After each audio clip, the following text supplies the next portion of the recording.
Hey, thanks for joining us on Cha with Laura and Leah. Cha is a podcast and video series of us just having tea with our friends. Cha, as you probably know, means tea in many languages, including our language of Korean. We are two diasporic Koreans that are inspired by that quote that I think many of us have heard by Nina Simone, which paraphrased is that the role of the artist is to reflect the times. And so we are inviting our friends over for tea to talk about our values, our art, our creativity, our dreams for the world that we are all envisioning and imagining and co-creating. And, Cha is our offering to the collective to invite you in and to hopefully serve as inspiration for you to then go on and hold your own in-person conversations. Virtual is beautiful. We are here right now virtually, and this is a gift. And also, there is a particular magic that is generated when we are literally sharing space and air and tea together. So, brew a pot for yourself, join in, and we're so grateful to be connected to you. Hello to the beautiful community of Cha with Laura and Leah. I am your co host, Laura Chung. And with all full transparency, Leah and I have contributed our own funds to season one and season two. We've paid for the production and all of the editors ourselves. And now we are moving into the next phase of filming season three, and we are starting to fundraise for that. In lieu of sponsorships, where we would have to read out ads during our podcast and video series, we wanted to reach out to our community first to support us so that you are part of the co-creation process. We are raising $1,000 to cover the cost of the studio in Los Angeles and all of our editors who help us make this possible. Thank you so much for your support, and we appreciate everything. Everything is linked down below for you to learn more. Bye. If there wasn't anything as like colonization or capitalism, what would you be doing? I'd be a chef. Oh, Or I'd have like a little tavern and just like feed people. yeah. Yeah, I love just taking care of folks. We talked about this because I was like, "Are you a Cancer?" And you're actually an Aries. Yeah.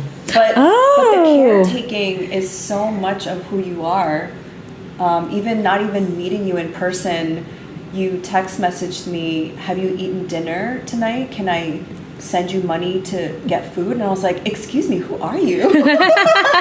Like, never felt so cared for by a human being that just like never met me before than you. Like, it was just so beautiful. And because of that, because I did have dinner, I sent somebody $50 for her dinner.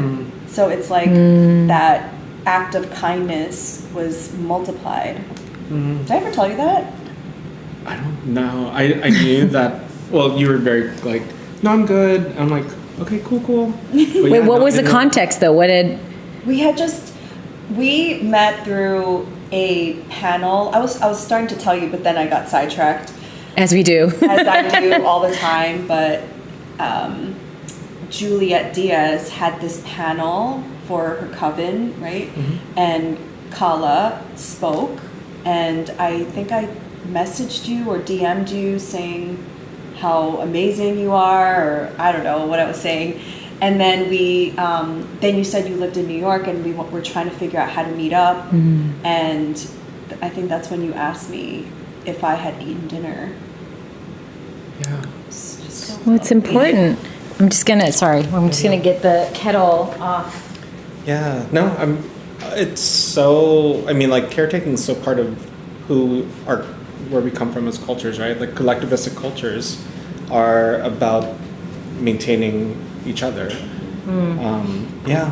It's become kind of like something I try to ask as much as possible for folks, because as we're doing this work, we sometimes forget about ourselves, right? So, yeah. It's just so nice. Yeah. No. Thank you for even entertaining, Yeah. receiving. Yeah, it's. And now I make it a point to ask people, if they've eaten dinner, or I set aside money every month and ask, how are you doing on rent? Can you pay for your rent? Or I'll just send it to them, even like asking. And I don't know, I just wanted to let you know how special that was. Thank you. That's beautiful. I mean, I think it is like, it's also the fact that it's so different, that it's like something that was such a surprise, says a lot about our society too. Right? Like, it's like, of course. Well, because you expect, at least I expect it from my family. Sure. But we had never met in person. We had just like one interaction through this panel and following each other on Instagram. But I think this is what like the work of like any sort of liberation or any sort of community building is, breaking down the walls of what a family means. Because in the West, we're sold the nuclear family, right? Like, you have to be married and your kids, and that's who you care about. That's it. But that's a separation technique, right? Like, it's just like hyper individualism, just like grown into the nuclear family. And I think by examples, like living by example, what we're talking about here is a way of building something different. And I think that's so essential right now. Yeah, thank you. Yeah, I appreciate you naming that, because like, that's how the state controls us, right? By putting us into very clearly measurable and controllable units. And when we're able to weave these ecosystems of care and circumvent like the transactional nature of like capitalism and like how it is in this white settler colonial state, like I feel like that's where we need to get back to, right? Yeah. And like when Dr. Angela Davis and Grace Lee Boggs had that conversation in UC Berkeley in 2015, and Grace Lee Boggs said we need to move away from just protest organizing and towards visionary organizing. Like, that shifted everything in me, because I was like, yeah, we do need to. And that looks like caring for one another more deeply than these systems of oppression hate us. Yeah. What can you talk more about visionary organizing? Yeah. So there's a activity that I've been doing. I didn't really call it visionary organizing at the time, but I learned it in 2009 from Daniel Hunter from Training for Change. Basically, you have a group of folks who are either working on a similar issue or are a coalition, and you have them go through like a closed-eye visualization where you have a prompt. So when I did this in Aotearoa, New Zealand with Maori organizers, I asked them what would an Aotearoa look like that was not colonized. When I did it with Tibetans, it was like, what would Tibet look like if it was free? And with every group, it's like the most beautiful outpouring. And like, I tell folks, okay, now you're going to break up into small groups and you're going to draw your communities. And for the first time for a lot of folks, this is, they're thinking about the world that they actually want to live in. And the one thing I've seen over the years is like there have never been police or military. There's rarely ever money. And it's always like the most beautiful creation. And there's another level to it, and I hope I don't, spoiler alert. So I come in as the representative from Eco or Green Corps, and I'm like, we'd love to buy a piece of your land. This community looks really great. So what happens is we escalate it moment by moment up to a point when we start like attacking their communities. When we did this with Hmong youth in Minneapolis in 2019, it was really beautiful because they all their communities got torn up, and they balled up their communities and gave it to the youth, and they created like 3 concentric circles of a blockade, basically keeping us out. Wow. And the visionary organizing part comes into like, what did you co-create together? Why did you protect each other when there was like a risk to your community? And a lot of times folks are like, oh, solidarity, because if they're getting attacked, we're next. Yeah. So having people move through that, and also giving them a space to think outside of the bounds of this time and space, that's, for me, that's visionary organizing. It's so important because I think colonialism or any sort of oppressive force robs us of that, being able to envision. So that's why the talk is so much about like, what are we co-creating? Like, what do you imagine? It's important.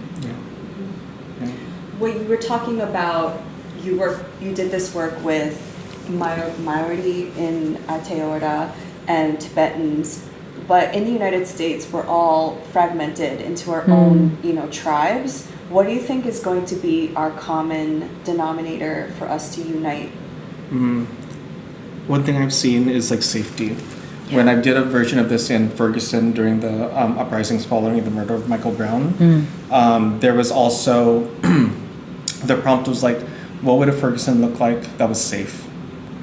And like that's where I kind of like started shifting that. And regardless, everyone can agree on safe. They want to be safe, but what that looks like and what that means is completely different. Right. But I think as we continue to, this is what we're less than 100 days into this administration.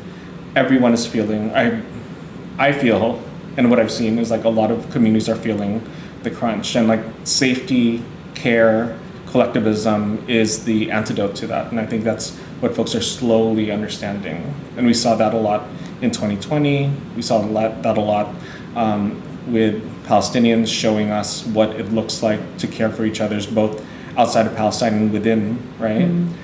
So I think safety is that anchor, and that's something we can build upon. So everybody has to feel unsafe first. They have to realize, or they may realize like their safety is at risk. Yeah. Because there's a certain level of comfort that happens when we're enveloped in kind of like a capitalistic opium haze, right? It's just like what the British did to the Chinese. They introduced... Literally. Yeah, right?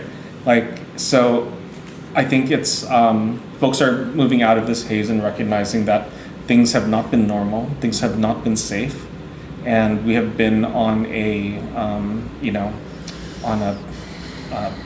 like a hairpin or whatever,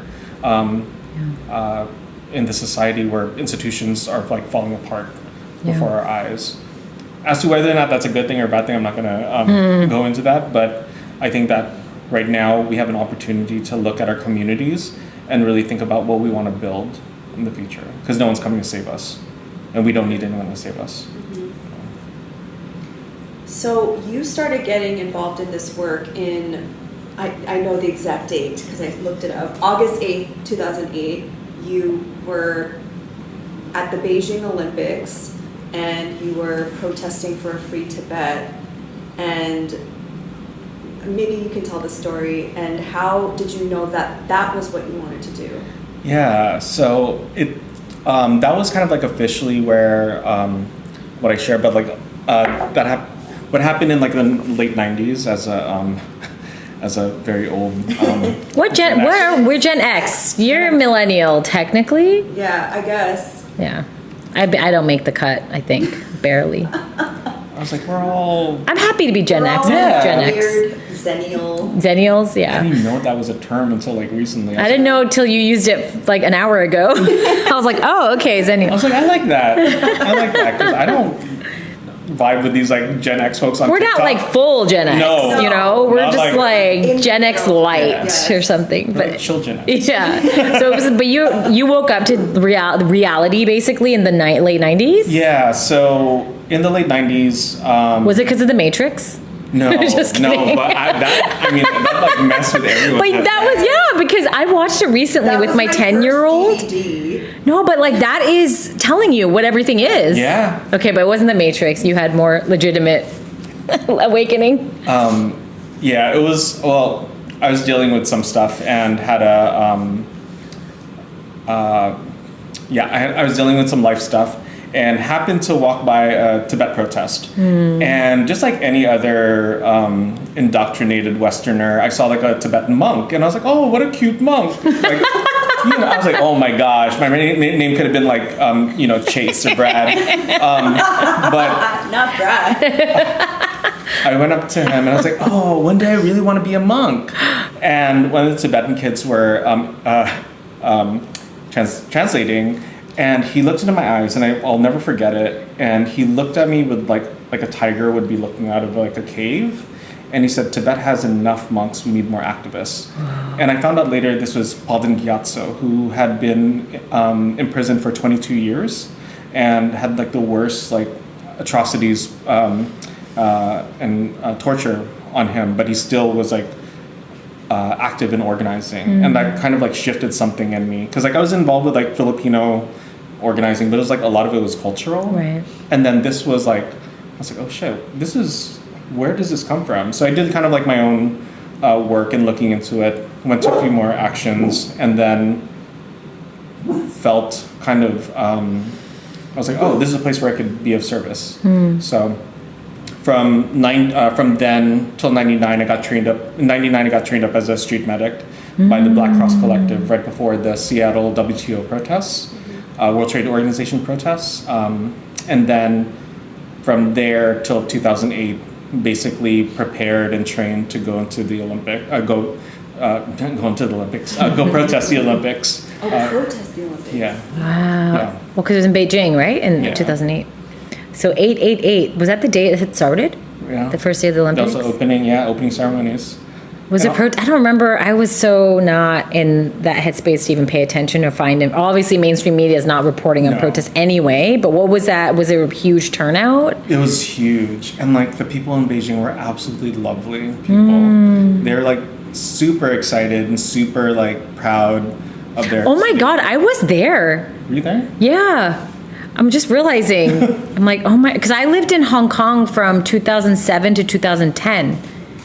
And I was working with Nike. I was doing yoga stuff for Nike, and there was activation around the Beijing Olympics. I mean, I was just like in the city, like not, but wow, so there's big protests. There were big protests because the Chinese government had set aside free speech zones where they had arrested grandmothers who had wanted to protest. They arrested them, Yeah. even after setting aside the zones. Yeah. Okay. So we knew that was going to happen. Right. But between 2001 and 2008, we had done trainings like out in like rice paddies in northern India, in outside of like Bloomington, Indiana, to prepare ourselves for whatever direct action we were going to take. Like prepare yourself with how to defend against state violence kind of stuff, or how to de-escalate ourselves. To de-escalate, and also okay. to not respond back in violence. We were using a lot of what the Student Nonviolent Coordinating Committee trained folks on during the civil rights movement, because like when when our protest was taken down, I had my foot broken in 2 places, my back broken. What? Yeah, it was. It took 2. I used to be like all whatever, but I was like, it took 2 Chinese soldiers to take me down, and they still couldn't mess up my hair. Oh my God. But it was pretty intense, and then we were in solitary. We were interrogated for a few hours, and then in solitary for 18 hours, and then deported from China, so I can never go back. So you haven't been back since. You No. can't. And I want to. I mean, I love China. It was like Beijing was really beautiful. The people were lovely, but the reason I was there was to be in solidarity with the people who had their voice taken away from them, right? Who were being like intentionally silenced, and like there's so many parallels between Tibet and Palestine, and I think that's why, so many of us gravitate towards this, because like it's a reflection and an echo of what happened to our people. Right. Yeah, I mean, there's parallels. I think it's across all oppressed peoples, but Korea for sure, we have felt so much, just so much connection, and even just like the indigenous history of this land that we're all on. It's like history really does repeat itself. Yeah. It just never stopped. Yeah. Yeah. Yeah. Yeah. Wow. So did you heal were you in recovery in Beijing, or you had to leave before? I had to leave before, and my one thing that gosh. they did is they wouldn't let my teammates. I was with Cesar Maxit and Jonathan Stribling. We were all pretty messed up and brutalized, because they also put us in what are called stress positions. These are, I think Amnesty calls it like they're torture positions, basically, where they tie your. After they arrested you, and you were like that for. It was like for about, I want to say like an hour, because they took us to like a park after that, after they had arrested us and took us down. But when they took us to the airport, they wouldn't let Jonathan or Cesar help me, they wouldn't help me, and like I was unable to walk. Oh my God. And they wouldn't let the airport staff get me a wheelchair, so I had to crawl through Beijing airport. Oh my God. And I remember looking at one of the guys, and I was like, if I ever fucking see you in New York City, I'm gonna kill you. Oh my God. Like, I just like all my non-violence meaning went away. And I was like, I will fucking rock you so bad. Oh my gosh. So then you came back here and you healed. I'm still healing, right? Like, it I mean, took that's me, serious. Like, that's. It was 2 years, like no, not even physically. Like I still have back issues, and like it's hard for me to walk sometimes. But the psychological, because like we had to write letters to our families. We had to write 3 letters before we left. One apologizing for being arrested, another for being put in a laogai or reformed through labor camp, and another for being executed. My gosh. So they're like psychologically making you think like what's coming next, like trying to. Yeah. What was it ultimately that they didn't do, that they let you go back? It's because you were a U.S. citizen? Well, yeah, it was because of that, and all of our they made us sign confessions, and we were trained to sign, "I am Mickey Mouse. I do not consent to this confession."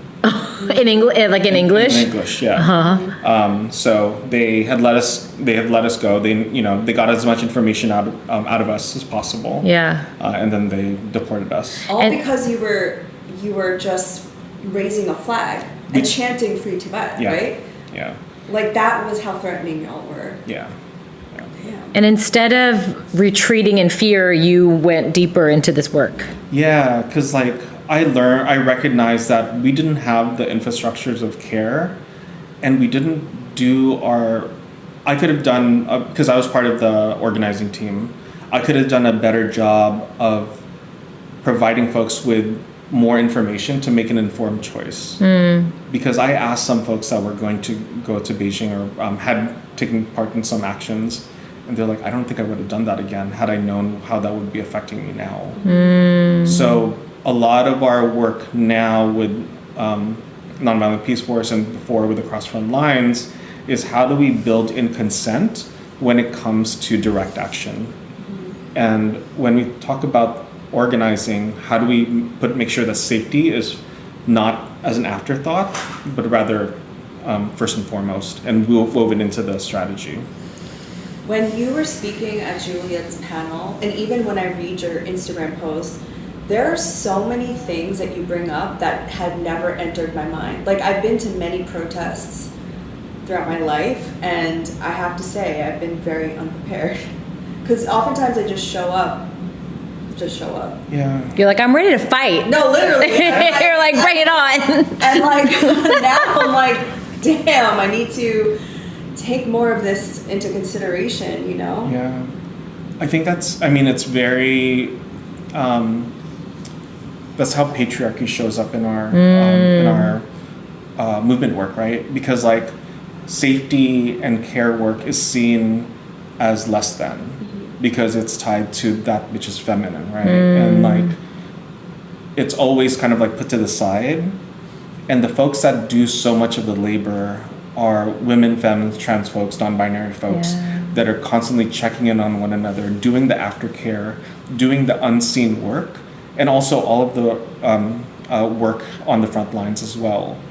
And what people see is just like really kind of like a minute portion of what organizing can look like. And I think, with Occupy Wall Street, they didn't have, they started having to build their safety because like they weren't looking at how this work has been done in the past or prioritizing safety. And that's so it's not your fault. It's no one's fault about showing up. We just haven't been kind of like guided or resourced, and we shouldn't even have to prepare for state violence, right? Right. Like we're just exercising our First Amendment right of freedom of speech. You don't think that you're going to get like violently attacked for that. Exactly. You know? I remember in Ferguson, I was with an auntie. This was, I think, a few days after Michael Brown was murdered, and there was tons of like state security all over the place.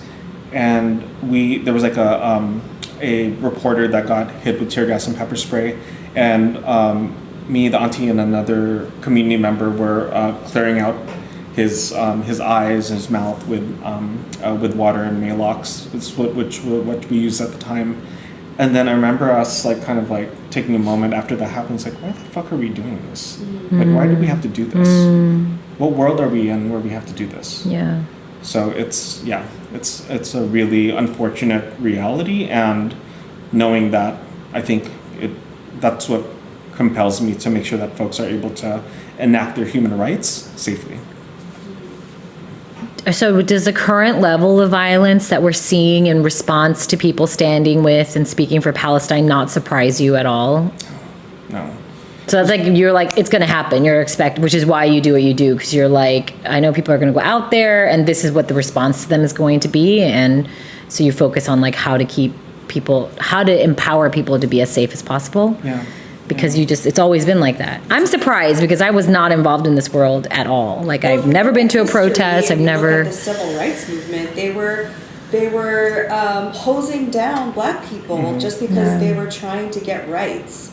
Yeah. So it's like, I'm not surprised. I feel very fortunate that I've never experienced any violent situations, but I'm glad that I've like met you and have seen your posts, because now I am more prepared for those situations if they occur. Yeah, thank you. I hope that the stuff that I'm putting out there, that I'm training folks on, it doesn't scare anyone, but rather like supports us and reinforces our own strength and agency and autonomy to be able to do this work in the long run, because like that's what it's going to take. And it's not just going to be the protests in the street. It's also going to be the world building we're going to need to do when everything crumbles around us. Yeah. Do you believe nonviolent protesting, that like the one that's happening on Saturday, they're effective at all? I think they are effective as long as they're strategic. What do you mean by that? So there has to be strategic nonviolence in order for there to be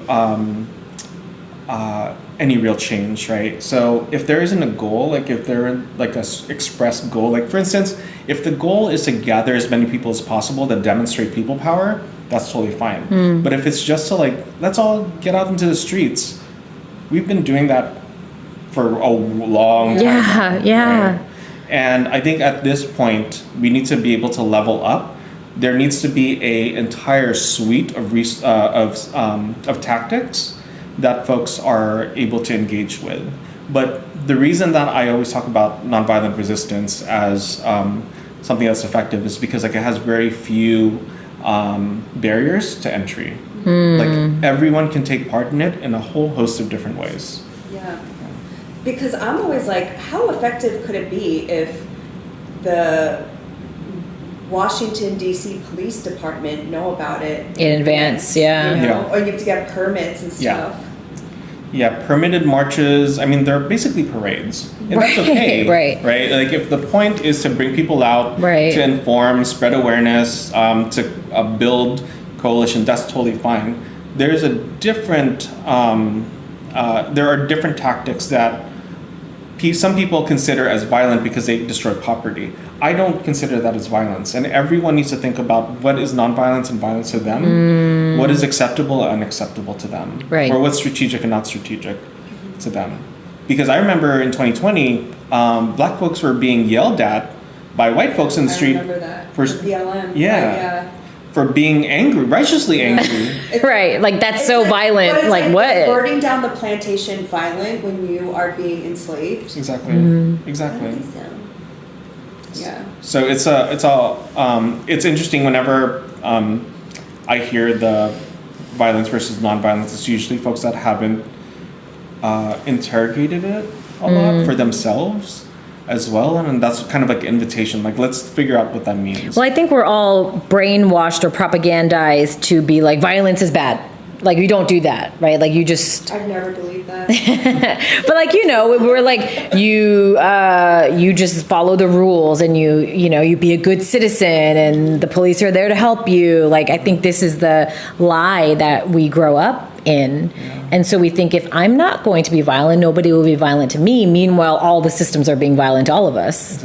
Exactly. And so it's a question of like, well, what does violence mean? I think poverty is violent. Exactly. Houselessness is violent. Exactly. Having to share a subway with a man that has no home is violent for everybody involved. You know what I mean? Well, yeah, remember we learned when we were going on Red Note constantly, and like people being like, what do you mean there's homeless people in America? Like, China doesn't have homeless people. I mean, I don't know if it's 100% true, but I remember seeing a lot of stuff about like, no, there's no homeless people, because if somebody doesn't make, firstly, living doesn't cost as much. But like, if somebody doesn't have a job or the funds or whatever, they're given a home somewhere else. And just, yeah, what does violence really mean? Like, why does it only look a certain way? And like, what messaging is constantly reinforced by like media, films, and all of that? Like, I think it's a really good point. It's the same thing with the word terrorist. Yeah. Exactly. That's like that word. Like, I remember when I was like literally waking up to my phone on October 8th, with like people being confused, and I was confused, and I remember Googling Hamas, and the U.S. like government page came up, and it was like, Hamas is a recognized terrorist organization by like the U.S. and I think the U.K. Maybe it says something else. And at that moment, my brain was like, oh, I'm just going to shut down now, because obviously I'm against terrorists. So if the government says that these are terrorists, then they're obviously bad. And like, I could feel the reflex of my brain. And thankfully, like, other information was coming in that made me question it. But it's the same thing, I think, with the word violence. Like, you hear it, you're like, I obviously reject that. But yeah, I think, well, to the word terrorist, I think it was one of your posts that I learned that was created in the 70s, specifically for Palestinians. Like, that the word terrorist was specifically used for Palestinians? Yeah. I don't remember that. Wow. And makes sense, though. I was like, oh, shit. So it's always been a politicized term, and like, it's a state that determines who is a terrorist, right? But when the violence is coming from the state, who is a terrorist? Right. Right. And the questions around that's just the right to defend yourself. And I will never tell anyone how they protect themselves, how they keep themselves safe. I know that folks are like, I need to get a gun right now. Part of the work that I'm trying to do is like, how do we build a world where safety doesn't come down the barrel of a gun? Yeah. Right. And that isn't like our go-to, because like, this country is built on violence. Yeah. That's why it is a reflex of a lot of people, even people we're aligned with, right? Like, to be like, well, I got to get a gun now. Yeah. And that's, yeah. And like, you understand it. It's a fair, like, but you're wanting to put something different out into the world. Like, people do that because they're scared. Well, because that's what's coming at us. Right. So, but like you were saying, the antidote to that is sharing and care and making people feel like there's more than enough for everybody to go around. Because when you are hungry and you feel like someone's going to rob you, that's when you start to become violent yourself. Yeah. We saw an uptick in 2022 of Asian men, a 60% rise in Asian men getting gun ownership in the United States. Wow, I didn't know that. Because of Asian hate crime. Yep. I remember. Wow. Yeah, and we had trained, like, our work was like really training as many people as possible to protect themselves, but also to intervene and protect others, not just in the moment, but also the aftercare, because so many survivors are left by themselves. So a lot of this, is like intertwined, right? Like, the violence that we experience from the state then compels us to for people to want to get arms. But then for folks that do decide to, like, for instance, the Black Panther Party, they had empty shotguns because they wanted to protect their community, and they were directly targeted by the state. So it's just like a unvirtuous cycle of violence that happens. So you were mentioning de-escalation tips. What are some that we can have at our fingertips? Yeah. So the way that we train on de-escalation is very different than others. We say that you can only de-escalate yourself and those that you have right relationship with.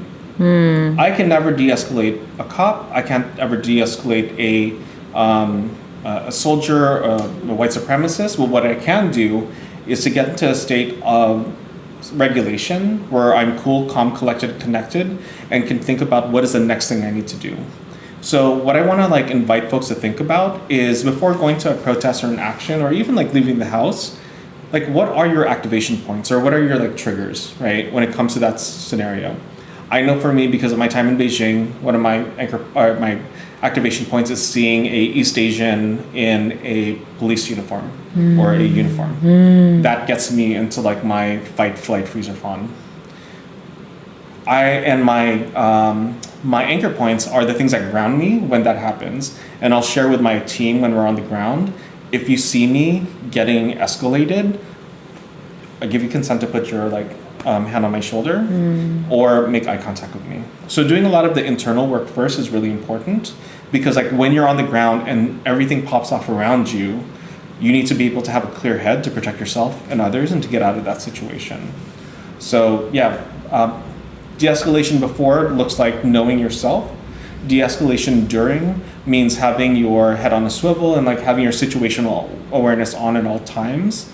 And then de-escalation afterwards means getting back to that state of regulation and reminding your body that you are no longer in fight, flight, freeze, or fawn. And one of the activities we have all of our safety team folks do for our home safe protocol is to walk around or move around their home or where they feel safe, and to notice 5 beautiful things that they didn't notice before. So they can like move around and see like some new flower has bloomed, or they'll walk by a mirror and be like, damn, I look good today. My hair is intact. Exactly. So it reminds us, because like our bodies can't tell, like our bodies are not tied to like Time. Right? Yeah. Especially when it's triggered or in trauma response, like that's timeless. Exactly. So many people are going out into actions not having this information, and then they're going triggered and ready to trigger other people. Yeah, no wonder it just all. I mean, maybe that's a huge part of why it ultimately ends up being so ineffective. When we are not in that process of healing and recognizing our capacity, that's when we lash out at each other. That's when interpersonal conflicts come out, where ideological kind of like disagreements that can be like usually talked through, folks will come at each other's necks. Yeah, this is why like it seems related to the left always splitting. You know, that saying of like we just keep splitting. That's why we end up like with no power. Do you think that's like kind of similar to this? We're not really focusing on like that internal regulation, this internal care. So then we can't, when my trigger meets up with your trigger or something, it just combusts. Yeah, I mean, it's like what y'all were like referring to when we have attacks from outside and then we have attacks within. How is one, supposed to stay regulated with that? So it really takes us recognizing, you know what, I'm actually really activated today and I can't go to that action because it's not going to do me or others good. But what I can do is be a check-in buddy for someone if they're going to be going to the action, so I can make sure that before they're on the ground, and when they're on the ground, they let me know, and then when I should know when they're going to be back home safe. And if not, like, what's a protocol for that? So can anyone be a check-in buddy like that? Like you could just like literally check in with your buddy who's like on the ground and just like be a caring presence for that person. Yeah. Ask to send them dinner. Just like make sure you got home safe, that kind of thing. Yeah. Can it be that simple? Yeah, it can. And like that's the beauty of it, right? It's accessible to everyone. And I think once again, cis white hetero able-bodied patriarchy like comes up in that we got to be on the front lines. Not everyone needs to be on the front line. Not everybody can. Exactly. Right, and you were saying that there's some actions people can take if they're disabled or if they can't. Yeah. I mean, like I've learned so much from Mia Mingus, Alice Wong, Stacey Milburn Park, Sandy Ho, and other disabled organizers that there is so much you can do. Like you can be doing the check-ins. You can be monitoring social media or live streams or monitoring like police chatter and giving that direct information to your folks on the ground. Ooh, yeah, that's right. Yeah. Well, I think about it because I've got young kids, And I'm like, firstly, we were saying to you, like, me going with my kids is like, I feel like that would be such a, just so chaotic and potentially dangerous. But my husband also doesn't want me taking them into any sort of potentially dangerous, I don't know, violent situation. I think that's fair with like kids. But even if I were to go myself, I'm like, what if I'm like their main caretaker? And I think a lot of people think that. Yeah. But then I never thought about it in the context of like it's white supremacist patriarchal to be like, well, you have to be on the front lines. But yeah, that makes sense. And to think it's also a lack of creative thinking. Yeah. To be like, that's the only thing there is. Yeah.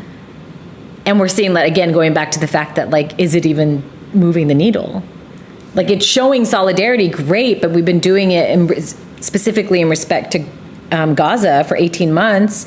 People globally have been showing up in the millions, and you know, policies don't change here. Yeah, I mean, it's really tricky being in the imperial core, right?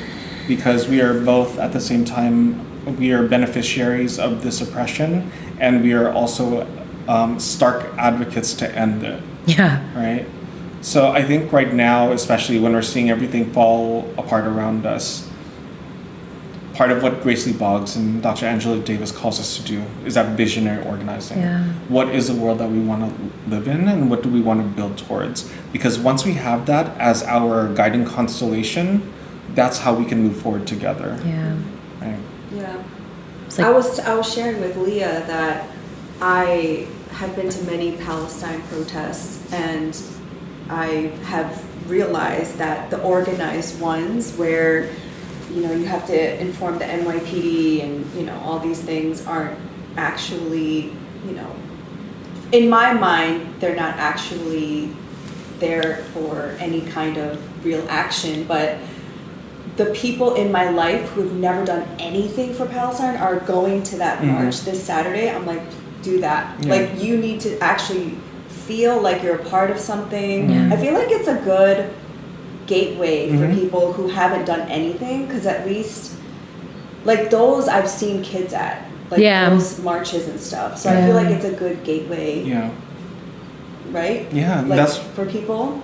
That's what's really beautiful. A lot of organizers are thinking about how to make spaces, and especially direct action spaces, accessible for families, for disabled folks, right? How do we center those also most affected by violence here? Because with the genocide in Gaza, we have seen a tremendous number of disabled people being created by the state. Yeah. Right? Yeah. So if we want to address that state ableism, we have to also address it here as well by making sure that disabled folks who proportionally experience state and non-state actor violence at a rate larger than non-disabled folks are able to be centered, are able to be not just included, but part of the organizing as well. Yeah.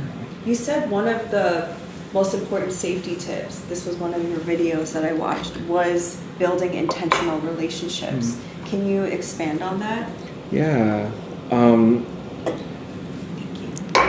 Our work at Nonviolent Peaceforce is, we call it unarmed civilian protection.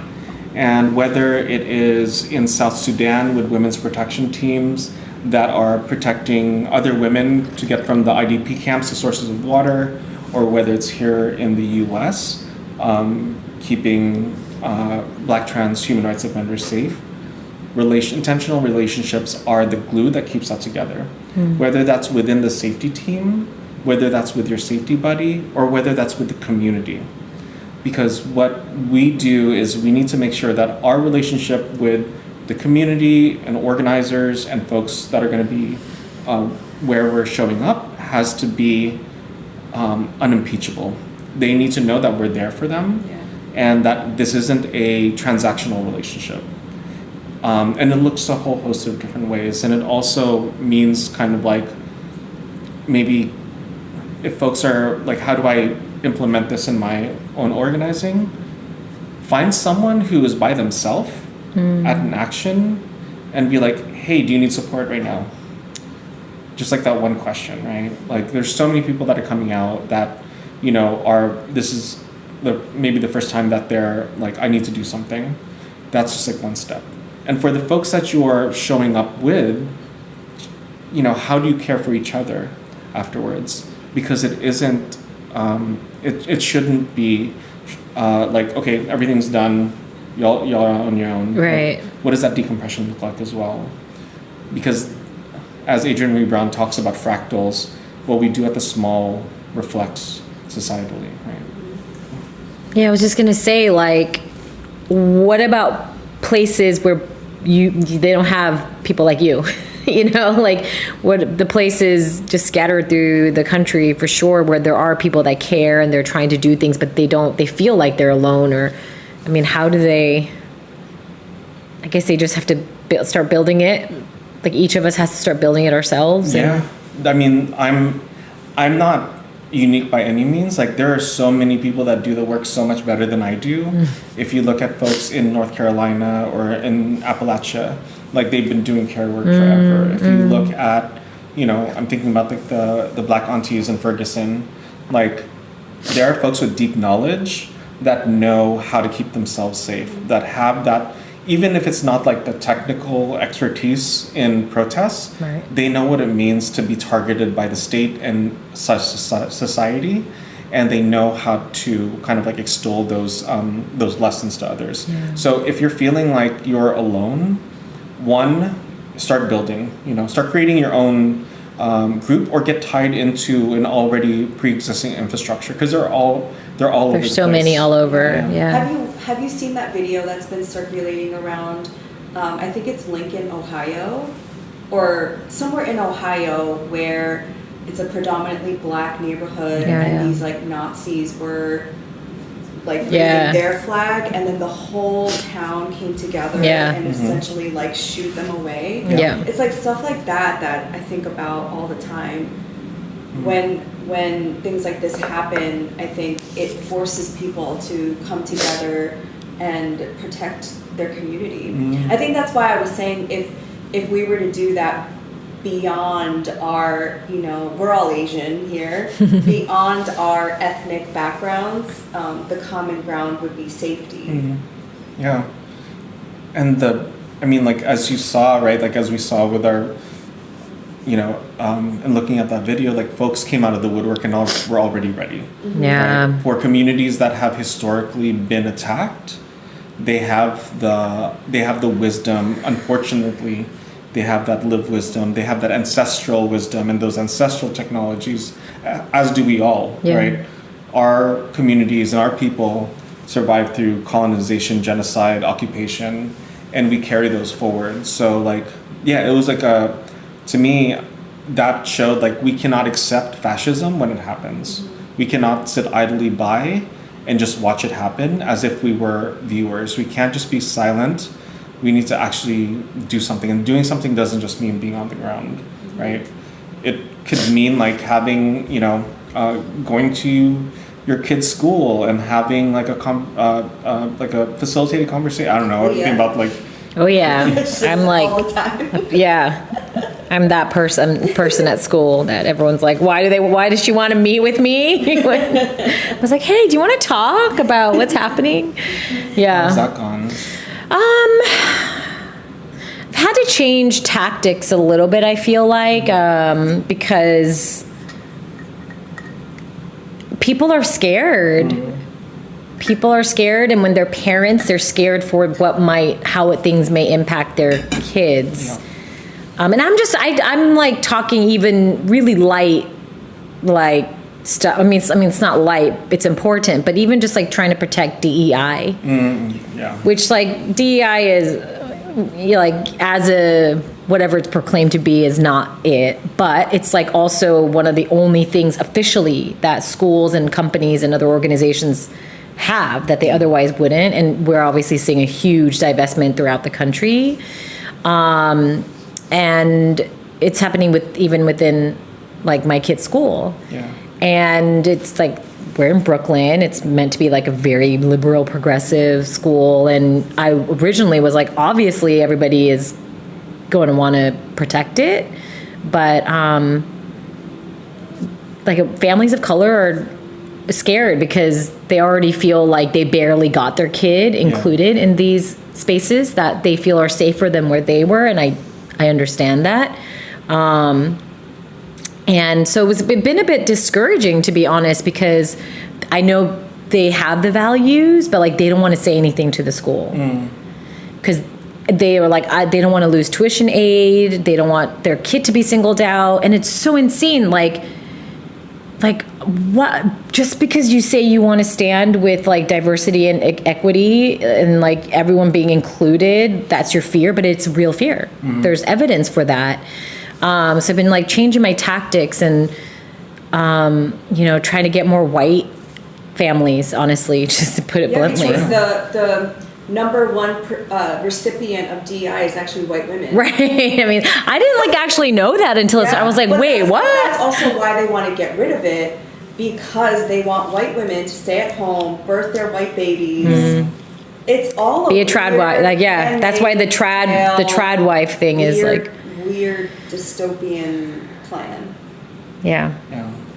Thank you for your work. Like that's like unacknowledged labor that takes so much energy and strategy. Unacknowledged. Yeah, I mean, I don't. Thank you. I hope it will just continuing to push, and I believe in it. And I think, it's.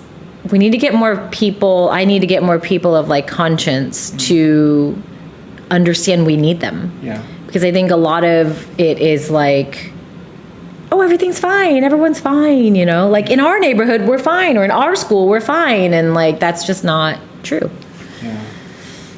And you're helping to kind of like steward them to that process, which takes so much patience. It does. Yeah. Every now and then I'm like, I text someone, I'm sure I've said this to Laura, like, why is everybody bad? Why is everyone bad? I mean, I don't believe that, but I get to a point where you're just like, but, I mean, thank goodness for like these relationships, because that like is what reminds me like, oh no, not everyone is bad. People just need to understand. I think everyone needs to understand that everyone is needed. Yeah. I think people downplay their own like necessity to humanity at large. It's a thing of what can I do, said 7 billion people, or that quote, like, because you think I can't do anything, and we're meant to think that. It goes back to the whole, we're unable to imagine something better for ourselves. This is where I'm thankful for my childhood trauma. Because it's like, for real, I never felt like someone was going to save me at all. So I had to like figure things out on my own, and facing my fear has just been a constant life lesson. Because what you're talking about is they're afraid, right? Ultimately, what is the way to get through fear is just to go through it. Yeah. You can't like hide from it. Just keep going, keep going. And you were a perfect reflection of what that principle looks like in action, because I remember at the start of the genocide seeing your post, I was like, who is this fierce woman? I know. And like literally the way that you had shown up for a lot of folks, and I remember like feeling I was one of those folks. I was like, oh shit, we have a place in this. And like I've been in the Free Palestine movement for a while, and it really like helped me to see your post and your unapologetic fierce rage, righteous rage, because like it was a call to action for many in our community. Yeah. Thank you for saying that, because so many of my aunties have been telling me to be quiet, especially now with Trump and my advocacy for Palestine, and people are like, why are you so angry? And I'm like, how could you not be? How could you not be? We have mirror neurons. Can you not feel that this is like hurting people? And I can't. Like, I can't be silent. It's just so against the fabric of my DNA at this point that I watch beheaded babies, and I'm just going to sit here and pretend like everything's fine. Yeah. You're psychotic if you do that. Yeah. I mean, it's very amidst the evil and the chaos, knowing that folks are not just leveraging their, y'all's like platforms, but actually doing the deep work with communities, because like that's what we need right now, right? And like whether it is organizing within our direct communities or speaking with folks that may be behind their phone or computer afraid, that's where we need to be. That's where we need to be, like calling us forth, because like courage is not the absence of fear. Right. It's the confrontation of that fear. Right, exactly. Right? And y'all do that in your own ways, inviting folks into that courageous work. So. And my rage is what burns away my fear. Because the more I feel it like coursing through my body, the less afraid I am. I don't know how else to explain it. Yeah, because the rage is sacred. Yes, Word. it's very sacred. Sacred. And regardless if you want to take direct action or go to these protests, I feel like what you offer is just helpful for every New Yorker. Yeah, just like to exist in like a steady Some of your tips state. are like pay attention to your surroundings. And I do that on the subway, right? And you're like, what is your exit strategy? And I'm always looking, So I feel like they're just helpful in general. Yeah, it's, all of this is stuff that we have known, our people have known, and it's just putting into context, but thank you for saying that. Yeah. How do you have all this knowledge and then going through what you've experienced and not get paranoid? I think it's because like I'm going to always be an optimist, and I trust our people more than I will ever trust or hate the state. Wow. And I love our people more than... You have more optimism in our people than your hatred for the state. Ooh. How did it get to that place?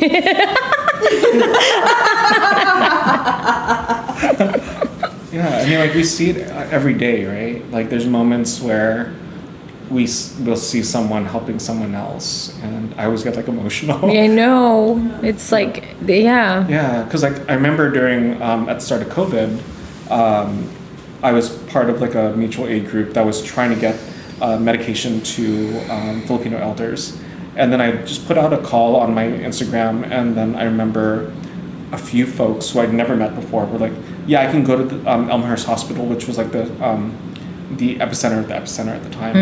They're like, I can go to Elmhurst Hospital, pick up the medication. And I was like, holy shit, this is someone that, knows what they're going into. We're all from the neighborhood. We all saw the refrigeration trucks, but we're like willing to do that. And like, I have to believe that sense of goodness and that sense of care is in everyone. It is, yeah.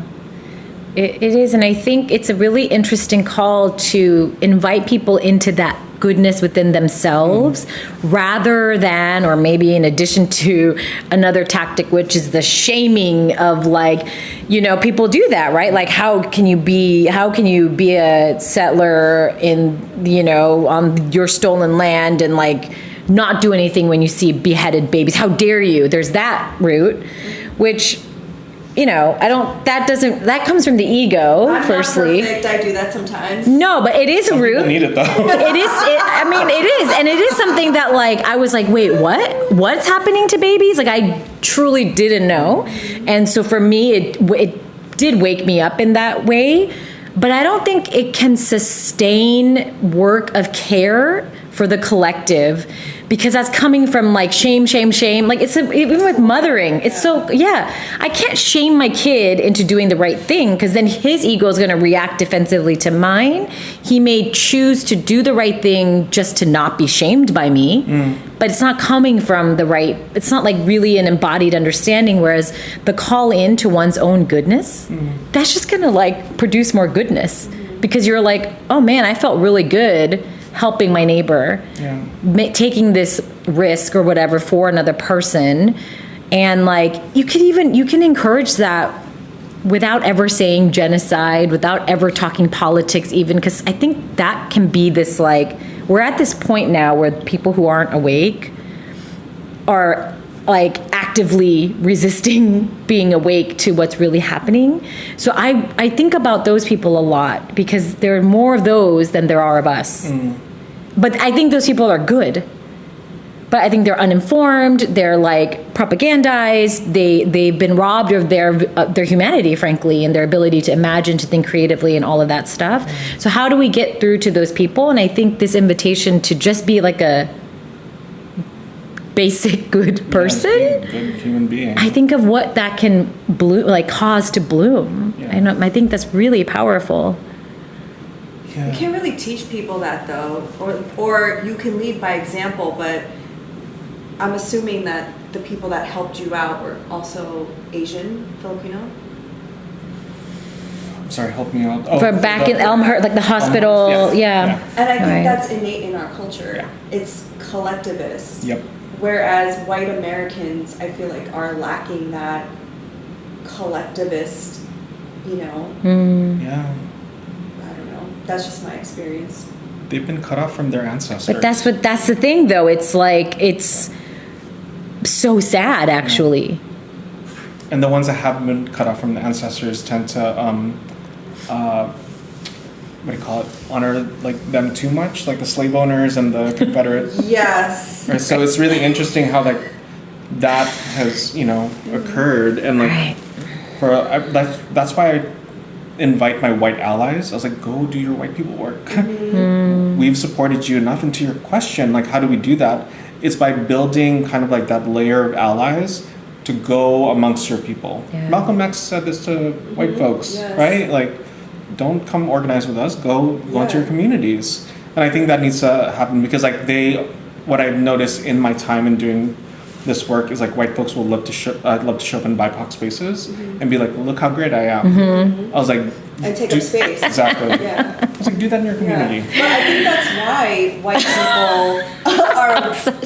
That was such a good visual, and I'm like, oh my God, I've seen it so many times. They have such a big It's so aura. They embarrassing. have such Yeah. a big aura. They take up so much space. But that's why I always tell the woke quote unquote white person, I'm like, you're awakened for a reason, for you to work with your family, your people around you, not to tell us what to do. Yeah. Exactly. They do, though, You see? literally. Yeah. Oh my God, I'm But thinking. again, it's like, but then I'm still teaching you how to be. It's you have to just know this. Well, I think yourself. what Kala is saying is like the boundary of like, cool, now take that to your people, Yeah. to your spaces, because that's where you, woke white person, are really needed. Yep. Like, we're cool. Like, We're good. we're good. We're good. You don't need to worry about us. We're good. Just as they don't want us in their spaces, they don't want our BIPOC-ness in their beige. Well, and as aesthetic. tokens, yes, as tokens, just as long as we adhere to how they want us to behave. You know, it's like I saw this Subway takes. I don't know if you watched that. yeah. That Instagram account. Yeah. But one Where they're holding person- the yeah. Subway card in, yeah. But one black woman said segregation should come back. Like, you people stay there and we have our own spaces. I mean, I think it's almost kind of, we weren't ready for desegregation. Like, the work hadn't actually been done for all of us to all share space. We were just told, like, oh, we're in a post-racial world now, everything's cool. Yeah. And actually, no. Like, and we can see that now. So I think it's like, we need to take some steps back. Yeah. Or pause. Yeah. And like, but I want to clarify, like, we were talking about this earlier. You're saying, like, maybe it was your family saying to you that, like, you were being racist against white people. Because of the way you talk. Bless their hearts. But, and it's like, that's not the thing, right? It's like, My mom said being racist to white people. Oh. when I told a story of that to my son, my 10-year-old, about reverse racism, he literally like coughed, like cackled out loud. He's like, "That's not a thing. Like, how could that be a thing?" I'm like, "Thank you, you get it."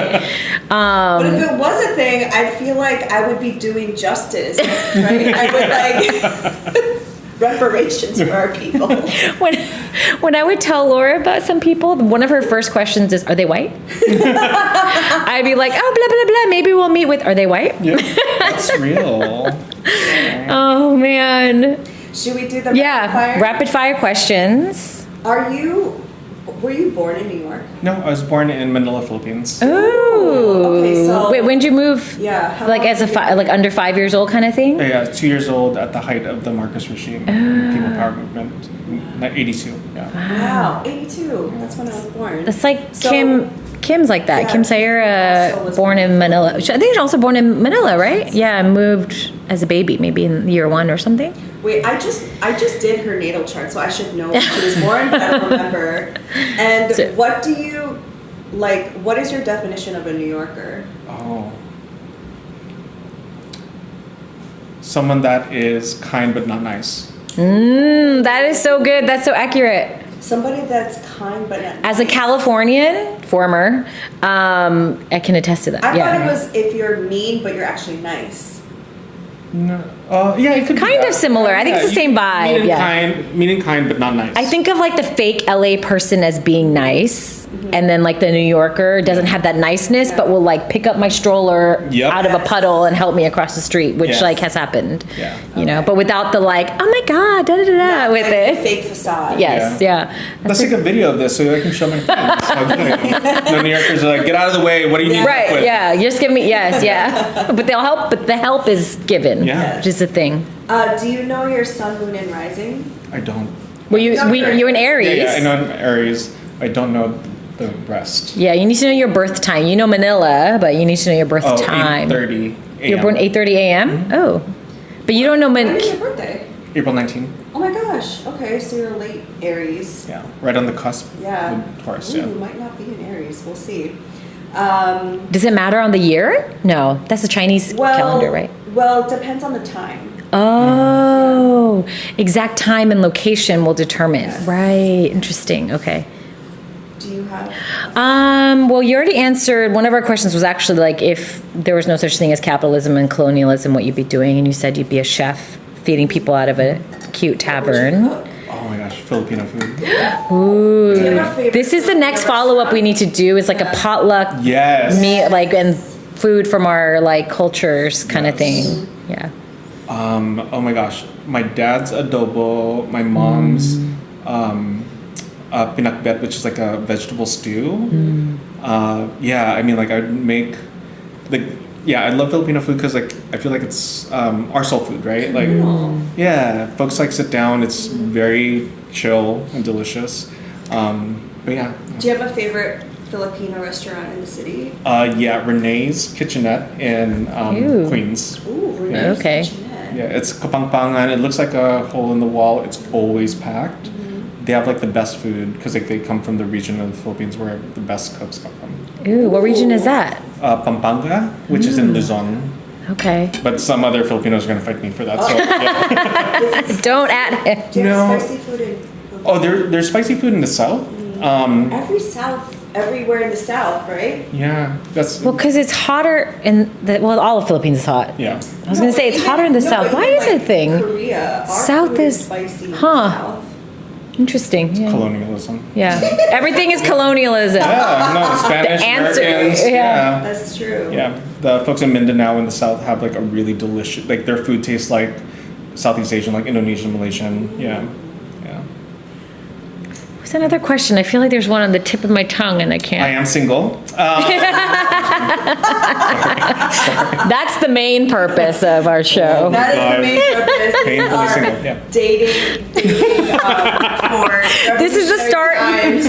That's what we're gonna start. We're gonna transform this into a revolutionary dating app because all the other dating apps are colonized and bad. Yeah. It's like they don't ask the real questions like, what are you doing for liberation? You know, like that's the real question you should be asking. Yeah. Yep. Yeah. A lot of people have said they would want to frolic. So If- if yeah. there was no such thing Oh, as yeah. colonialism Just frolic. and capitalism. So I always imagine all of us like in a field in a meadow. Well, someone has to cook for us. Someone has to cook the Yes. food, Yes. right? So the food, and then we frolic. Oh, yeah, I'll join. Yeah. Which makes me think you're more of a Taurus, or you have Taurus placements. Okay. Yeah. Taurus love food. Oh my gosh, that's true. Now all I can think about is Filipino food. I'm I should thinking. have brought y'all I something. know, I can't focus. My favorite restaurant is Jitney. Have you ever Oh, been yeah, to yeah, Jitney? yeah. And I love when they put the banana leaf on the table and everyone just eats with their hands. Yeah, It's so I missed good. that. Yeah. Is it still there? No, I think it They closed. closed? Yeah. So Yeah. sad. Japanese, lovely. Is that it? Yeah. Should we close? Is there Yeah. anything you wanted to share before we say goodbye? I'm just grateful for y'all. Aw, I grateful know, for you. I know we tried to connect in person earlier, In but different ways. Yeah. in many different ways. Yeah. But like I was saying earlier, like it gives me hope that for me that I know that y'all are in the world, both raising the next generation and giving fire to our community in this generation. So yeah, thank you. Thank you. Thank you.